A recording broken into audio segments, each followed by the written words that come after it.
Salmo 55. Oração para a destruição de traidores. Pai dirigente de cor, riba instrumento de cuerte, masquil de David. Escucha minha oração, ó Deus, e nos esconde bomes para me súplica. Paga atenção na mim e contesta-me. Mi pensamento não está molestiando e me está machar intranquilo. Para motivo de voz de inimigo, para motivo de opressão de malvado. Para uma nanta montonar sofrimento para mim e de uma rábia nanta odiar-me. Meu coração está creme de dolor de mim e o terror não de morto a cair para mim. Medo e temblamento está bem para mim e horror apoderar de mim. E me avisa, mara me estava datin hala maneira palomba. Lo me abula bai e lo me estava datin sossego. Mira, lo me aui bai leu, lo me hospedar dentro deserto. Lo me apura bai na meu lugar de refúgio. Leu de vento duro e for de tempestade.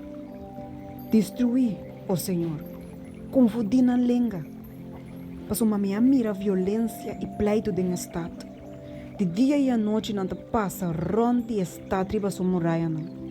De iniquidade e trouble me medici.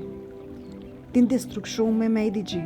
Opressão e engano não te quita fora de sua caia não. Não te inimigo te reprochar-me. Passou me sei lo me pora suportar. Ni não te sunco todo dia me te halsa sua mes contra mim. Passou me lo me por asconde pe. Mata abo. Gente me costume, meu companheiro, e gente que me conhece bom.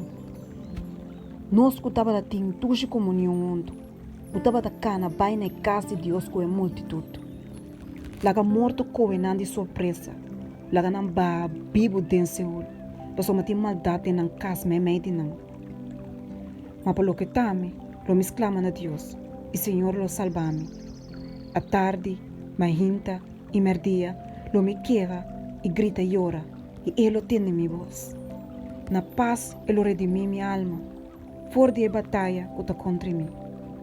Passou me esnang que está luta contra mim ta hope. Deus lo tende e aflige não. É som que está sinta riba trono fora de prome aia. Não nota cambia nunca e não nota tem temor para Deus.